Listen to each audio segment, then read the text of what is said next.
everybody, to another exciting episode of Wine, Hops, and Road Stops. I am here at the Latimer compound with my best friend and co-host, Desiree. How are you feeling today? I am happy today, dear. According to your shirt, you're very happy. Why are you happy? Summer's almost over. And that means what? That means fall beers. I know you like your fall beers. We're not quite there yet. All right, I'll wait. But, you know, something that happens every year in northeastern Pennsylvania is the Hazelden Rotary Wine and Beer Festival, and we just got done with that the other day. So I want to take this moment and say thank you to everyone that came up to us while we were there, telling us how much they liked the show, which is always nice to hear. So thank you to everybody. We're going to have a recap of that in one of the next shows in a few weeks. So it was fun. It was fun. If you saw us there, you know, thank you for coming up and saying that you enjoyed the show, because it means a lot to us. I did like the one guy who came up to me in a mini mart afterwards and pointed at me and said, "Beer stops and stops." And I said, yeah, okay. I think he had a few drinks in him, and he called it beer stops and stops. So whatever you want to call it, that's fine. As long as you watch it, it's okay. That's right. And if you like what we do, if you like what we do, of course, you go to our Facebook page, which is facebook.com/winehopsandroadstops, and of course our website, which is winehopsandroadstops.com.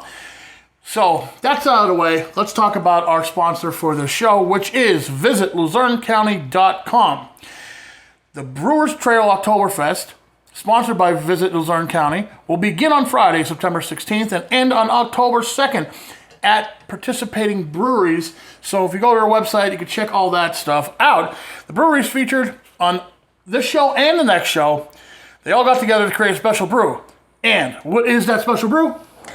That special brew is a nod to fall brews with a PA Dutch-inspired shoe fly pie brown ale. Today, we visit two breweries, but I go by myself.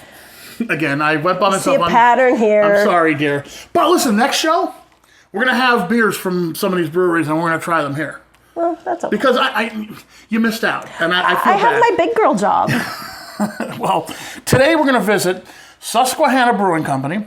Now, they have a strong family history of brewing beer in northeastern Pennsylvania, dating all the way back to 1857. And we have some news there. They listed in some news on some beers that they're making they haven't made in a long time. And some beers are coming back. I can't wait.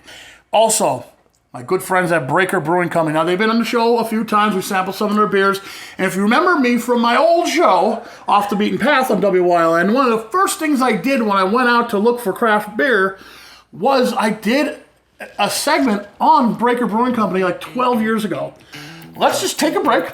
We'll come back and we'll start with our road stops. So don't go away. There's more Wine, Hops, and Road Stops coming up after this.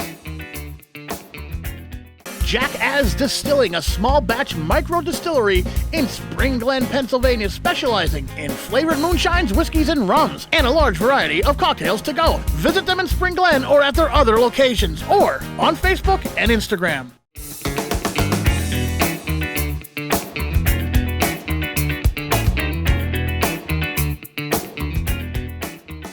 Right now, we are in the Susquehanna Brewing Company's tasting room, and I am with Fred. Fred, how you doing today? Not too bad. Thanks for coming. Oh, I'm so happy to be here. It's the first time I've been here. Not the first time I've tried SBC, though. As anyone knows that watches the show, we've been showcasing SBC for a while because your beers are great. This place looks beautiful. If I didn't know anything about your company, though, and I walked right in here, what would I expect if I came in here for the first time? I think people are generally surprised at the size of it. You know, they walk into most small breweries and they operate out of 10,000, 5,000, 10,000 square feet. And we moved into an old warehouse and kind of jokingly said, what corner are we going to put the brew house? And 10 years later, we filled the place up. So this has been around for 10 years, but your family goes back a little bit longer than that with the beer business. Yep. And something really exciting just happened, and we got to mention it. Happened a few months ago. Stegmaier. Yep, we had the opportunity of buying back the family name. I'm the great-great-great-grandson of Charles Stegmaier. And in 1974, my family sold the business off to the Lion Inc. And in the last 6 months, we were able to repurchase the brands and get going again. Let's talk about what you have on tap, usually year-round. You can come here anytime in the tasting room, and what would you get? My personal favorite? Yeah, what's your personal favorite? Our Golden Cold Lager. It is Bavarian Beer Hall beer. I think that's my favorite thing. When we first started this, we wanted to make a beer that Charles Stegmaier would say, oh, that's good. And I think the number one compliment we can get, because we've got a lot of German equipment in here, and is the Germans come, drink it, and their eyes kind of open up because they very begrudgingly admit that anything not from Germany is good. And so that is, it's just all German malt, German lager yeast, German hops. And so it's Pennsylvania water. That's about, Somebody who isn't really into craft beer but shows up here, what would you offer them? My first question is, what do you like? I think that's my favorite thing about this. I don't push. I like drinking beer. I like all of it. Sure. So, I'm not trying to push my opinions, or, I don't have my pinky out saying you can only drink barrel-aged stuff or triple IPAs. There's no gatekeepers here, No. right? And everyone's welcome. So if I'm used to drinking, the domestics, the Bud, the Coors, the Miller, what would you offer me? Cerveza, Susquehanna Cerveza. That was a really fun product development. Literally sitting around eating Mexican food and drinking a ton of Mexican-style lagers and saying, what goes well, what do we like? And the brewers it's like one of the most impressive thing is they can drink it and just, you ballpark them. And they hear you, they understand, they could smell it, taste it differently than the average bear. So we sat around and came up with this. It's about 30% corn in the grist. And it really adds a lighter body. It's a crisper finish. And I think craft has the misnomer of big, strong, hoppy, alcoholic. No, craft is small, independent, all malt. We really follow the Reinheitsgebot. So that's, to me, I think people, when they hear craft and they think of this, it's got to be big, bitter, and they're thinking a bitter, double dry hopped IPA that's 17%. It's not like that anymore. You here at SBC have a range. I mean, you want to drink a bigger beer, you got one that's probably 6.5 to 7, I'm sure. But you want to drink a crushable session beer? Yep. You have that too. Yeah, we've run the gamut on some of our IPAs, where, from, like you said, 4.5% fruit beers up to, I think our limit is in the 10-11% range for port barrel aged triple bock. So Whatever you like, you can find in SBC, and you can find it all around northeastern Pennsylvania. You guys are everywhere. I love walking into a place and people are like, still 10 years later, I see my beer on tap and I get excited. But I love the selling of it. I like the people. I like doing this. I like being on this side of the bar, talking to the customers. I actually, grew up in a warehouse and started, putting the orders together. Then I started delivering the orders. Then I started selling the beer. And it was just, you get to talk to 1 million people, going to beer shows. What do you like? What do you know? And it's just connecting to people. Yeah, connecting to people is a big thing about craft beer that I really love, because even when I was a domestic beer lover back in the day, one of my favorite things would be sitting in a bar and having a discussion with other people about beer or about life, the universe, everything. It's that connectivity, that beer brings to a lot of people. It's so relatable. Sure. I kind of call it, there's 4 passion industries. You got music, fashion, cars, and beer. Well, I'm in 2 of them, so well, you can't afford high-end cars and fashion, but you know what? Anybody could download a song and buy the world's best beer. That's right. Anybody. It's such if you talk to my wife, you see that in our house we have expensive drums and expensive beer. Yeah. So it's 2 out of the 4. Yeah. I tell her sometimes, I can just collect antique cars, but I'll collect drums and beers instead. There you go. So let's talk a little bit about what's coming up with the Luzerne County Visitors Bureau and their ale trail. Tell me what's going on in the fall. Well, that's kind of I'm involved with the Brewers of Pennsylvania, and you start to see how we just really work together fraternally to try to make things happen. So just putting together, how do we work together to highlight us all? It's kind of like we were saying, I think it's a little underappreciated what we're doing here. I think there's a lot of great beer. Breaker, Benny, I live by Back Mountain Brewing Company, so we're all doing some great things, and how do we highlight what we do? And I can't wait till this whole thing starts and happens. There's a lot of events coming up in the next couple of weeks and months. I was told you'll have commemorative classes. Yep, we're working on that. They're coming out. So the idea is to make a stop at every single brewery and go check it out. We're working on a special shoe fly brown ale to have that come out, and that'll be the great. We think we're going to brew that at Breaker. And yeah, that's what I'm working on, coordinating a lot of this stuff. Yeah, And as we're shooting this, it's still in the process, Yes. but that's the end result. Oh, there we go. So if anyone wants to come to SBC, when can they come to hang out in the tasting room? Monday through all week long, 7 days a week, noon through 7, 9 o'clock, depending on the day and the season, whenever you're coming by. But we're open 7 days a week here. Check us out on social media, and there's a great calendar posted. It's kind of a moving target. Lots of live music. We have growlers outside serving up great food. So there's always something going on here. If there's one beer that you brewed or are brewing right now that is your favorite, I know it's like talking about like your favorite child, but if you could pick one, what would it be? Oktoberfest. Yeah, we brew a traditional German Marzen, and it's it's kind of, I love Penn State football. So when the football starts going in the air, I love sitting down, like eating and drinking a little too much and watching. It's hard to get away from the TV, especially when Penn State's on. So, but I just love the crispness of a good lager. I think that's one thing we've tried to focus a little more on. Like, I love IPAs, I like it all, but we built this brewery to lager beer. One of the fun things while we're talking about fall beers is even bringing Stegmeyer back into the fold. One of everybody's favorite pumpkin was the Steg pumpkin. So the number one thing we got was don't mess with it. So when we brewed it, we sat down, we talked to the Lion Brewmasters. We did everything to create an absolute, authentic, do our best. And the funny thing is, because Susquehanna's got a great pumpkin ale, and it's really interesting to see how real unique each beer is. SBC pumpkin ale is a little lighter, around 5%, more of the spice feel to it. The Stegmeyer is a bit heavier, 5.5%, 6%, with molasses and a little different spice addition. So when we taste the wort, we taste the beers, it's kind of funny how they are very unique. When the Stegmeyer pumpkin beer comes out, it's going to be pretty much the same as it was. That is 100% the goal. Like, it was neat how protective people were of it, and it was just kind of honoring that. Like, you know what? New broom's not going to sweep clean here. It's kind of, we're going to honor what the beer everybody really loved and try to knock it out of the park for them. Check out their tap room and, of course, the events that are coming up in the coming weeks and months. So make sure you check them out. Check them out on Facebook. Check them out online. Check them out.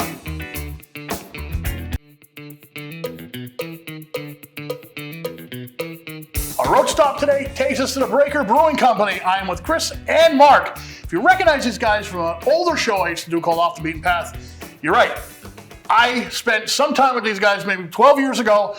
Brewer Brewing Company started out of a garage, and now look at it. You guys are killing it here in northeastern Pennsylvania. Thanks for coming back on the show. Now, let me ask you something. If I didn't know anything about Brewer Brewing Company, how would you describe what you guys do? Innovative beers, beers that are really, really different than what you can buy normally. We do a peach beer, pineapple beer, anything. We do a lot of fruit beers. We do some basically culinary ingredients in a lot of our beers. So we just try to keep everything new, fresh, and things that you haven't tried before. A craft brewery and then a step up, because you guys do a lot of experimentation. Yeah. So how did you get started? I mentioned at the beginning of the segment that last time we were together talking about beer, we were in your garage. It was your garage? My garage. Your garage in the middle of winter. And you guys had a tiny little operation there, and you grew from there. So talk about how you got started. Well, first off, Mark and I have been friends forever. And we worked jobs back in the day, worked in a grocery store together, bagging groceries. And we've just always been friends. So one day we decided, let's try to make beer. So really it was just, we wanted to brew beer, and we said, let's try it. And after about a year or so of that, we said, let's try to brew beer and make money. Eventually we found this building, this property, I should say. And there's a lot of stuff that we've had to do to get to where we're at right now. But that's it. Just our love of craft beer is how we got started. Yeah, you left out the part with our friends kept drinking all our beers. Yeah. That's so we kept having to go bigger. Yeah. And once we got big enough, it's like, okay, now we could handle our friends. We're definitely big enough to handle production. And so that's when we went full on business. So you were like, we're onto something because our friends keep on drinking all our beer. It must be good. Yes. Yep. So then from there, then we opened our doors and started selling to local bars, and we found out, no, we didn't make enough. Now we need to make a bigger system again. So let's talk about where we are now. Tell me a little bit about this place. Okay, so we're in a turn of the century Catholic school. Right now we are in what would have been 3rd and 4th grade. 1st and 2nd grade is our kitchen, and the other classrooms were upstairs. And the front half of this old building was a convent. Our brewery is next door in the old church, and that's where all the action happens. So if I come here, I could have beer and I also could have some food too. Tell me about your kitchen menu. Well, we do mainly paninis. That's what we started with, was paninis, and kind of off the wall paninis, things you couldn't get at other locations. And then now we ventured into pizzas. From pizzas, we went to tacos, and all of them have they're not your standard tacos that you would get at like Taco Bell or anything like that. We're talking like ahi tuna tacos. Just the pork that they make is incredible. It's just a smoked pork that they do. It's awesome food. So you can come here, get something to eat, sit outside too, because you have a beautiful outside area, and drink a great beer. Now, how many beers do you usually have on tap? We always have 11 beers on tap. 10 beers? 11. Usually 11. Okay. Tell me about this one. You've been making this one for a long time, correct? Yeah, this is actually a pale ale, which is really close to an IPA. It's just like the little brother of an IPA. We started making this one pretty early on, and it was I think it was the first week. The first week we rolled out with this. Yeah. So this goes way back. This recipe, is it similar to what originally was, or you tweak it a little bit? It's pretty much been tweaked quite a bit. Yeah, we've updated to more modern hops, like more, lack of a better term, designer hops in it, than what was available when we started. Because a lot of the hops we use now weren't available. So now we have a lot more varieties to choose from. Yeah, there's a lot more varieties of hops now out there from back when you guys started. And I got to mention this. Breaker Brewing Company was one of the first craft breweries that I noticed in this area. Maybe not the first, but you guys were among the first innovators, really. Yeah, and when we were getting going, it was when they first started what was called a nano brewery. That wasn't even a thing until about when we get. Now, we weren't the first people in the country to do it, but we were probably almost one of the first to start with such a small scaled system and then, deliver commercially and stuff like that. Now, if someone comes in here and they're not very familiar with craft beer, let's say they're a domestic beer lover, a Coors, a Miller, a Bud, those people. What would you offer them? I would offer them our Santa Fe, which is a Pilsner, so it's similar to a Bud. It's not too far out of their wheelhouse of what they're used to. So, it's going to give them a little bit of insight to craft beer because it's more flavorful than you're going to get from the big guys. So that's where we would start. That's your gateway beer, right? Yeah, which is actually what Mark has in front of him right now. Okay, yeah, Mark's is a little bit less colorful than this one. This is a little bit darker than that one. And you said this is a pale ale, but it is quite hoppy for a pale ale, I'll tell you that. Yeah, it's about, I think, 40, 45 IBUs. What is the IBU? It's an International Bitterness Unit, correct? Yeah, that's it. And that means what? That is just a scale where brewers measure the hoppiness of their beer. So that Pils probably is, about 10 or 15 IBUs.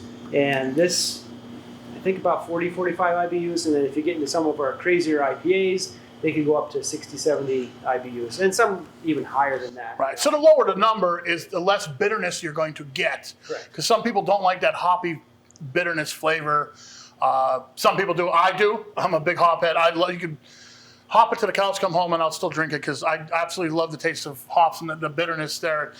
You're a little different, or you're just having that just because? I'm just having that just because. Okay. But no, I'm a hop head like everyone. I like the old school, the West Coast style, and but right now all the rage is the NEPA style.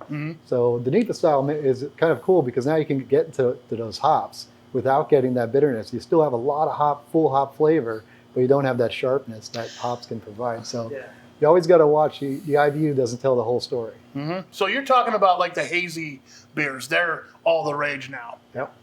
So if you had to pick one beer that you love, what is your favorite beer that Breaker Brewing Company makes? My favorite beer? Yeah.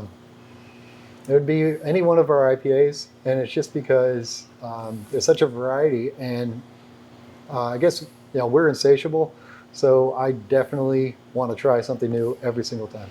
I hear it. Chris? Probably, I would say Smooth, which was one of our very first hazy IPAs. And we make tons of variants of it, and we did all kinds of things with it. But when it comes back down to it, when you get that, it's like 6.5% hazy IPA, it's just a good all-arounder. So I love that beer when we have it on. Although, like Mark said, we love all the IPAs. I mean, we both love IPAs. That's our thing. But you also have to have a variety for everybody. Right. So if you come in here, you do see a variety of beers across the board. Yeah. Like in the taps behind me, it's not just IPAs. Don't think it's just going to come in here and just going to be IPAs and one Pilsner.